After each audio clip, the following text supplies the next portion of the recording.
English has been around for centuries, but it hasn't always been the English we know today. It has developed immensely in terms of grammar, spelling, and phonetics. As outside civilizations invaded England, words and form from those languages were picked up and altered throughout time. Now English is a unique language influenced by many languages such as German and French, and it is also a language with many dialects. Who were the Anglo-Saxons and Jutes? That is a very good question. The Anglo-Saxon and Jutes were commonly referred to as the Anglo-Saxons. There isn't a definite answer to who they were, but they were all referred to as Germanic tribesmen. They traveled from Europe to the British Isles. I'll explain more on that later. The language spoken between the Anglo-Saxons and Jutes are very...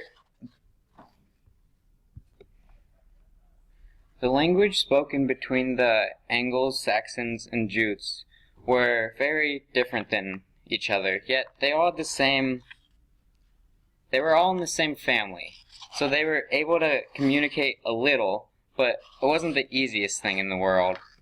The Anglo-Saxons and Jutes all went to the British Isles, but not in the same way. As you can see, the Jutes landed in Wessex. The Angles went to Mercia and Northumbria. Finally, the Saxons went almost straight into what is East Anglia. When the Anglo-Saxons took over the British Isles, they established 7 kingdoms. The kingdoms are as follows.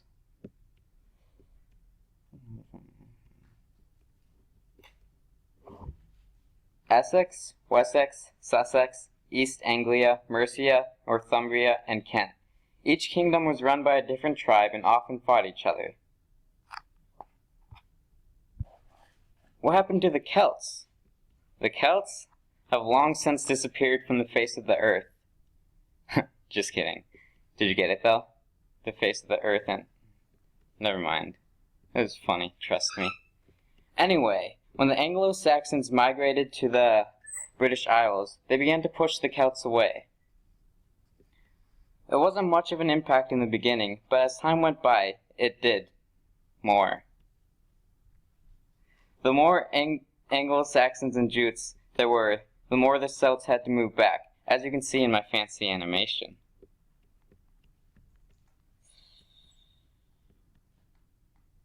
Even though the Celts were forced to give up their land, they weren't completely wiped out. They retreated to the lands that are known today as Ireland.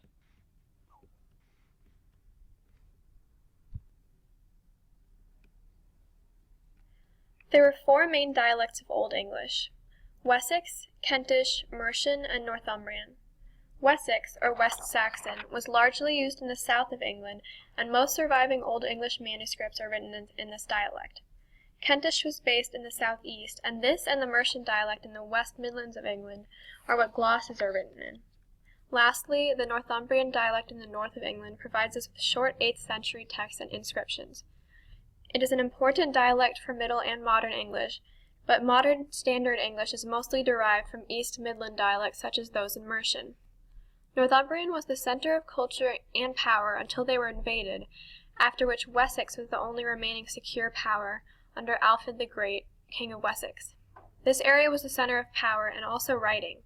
Alfred the Great encouraged people to write in West Saxon, and this led to scripts from this time to be almost solely in that dialect. By the 10th century, West Saxon was the dominant dialect of English. However, it is important to understand that these geographical boundaries are very superficial. There were in fact many dialects that developed that are loosely categorized into those 4 sections because those were the ones written down. After Germanic settlers arrived and spread related dialects, new societies in England diverged from the Germanic tribes' dialects and developed their own linguistic norms. Developing villages were secluded from each other due to geography, lack of efficient transportation, and also lack of the need for people to leave. So in the course of several centuries, these villages would develop more and more distinct dialects until people from different villages might have trouble understanding each other.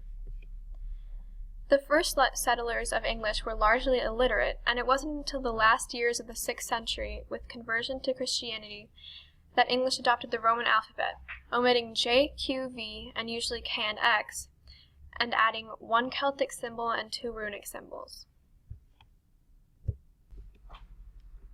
Most of the Anglo-Saxon vocabulary came from German and Danish, or Old Scandinavian, with a few Latin words that usually refer to things relating to Rome or the Christian Church. Old English also had a variety of... Oh, that's not the right slide.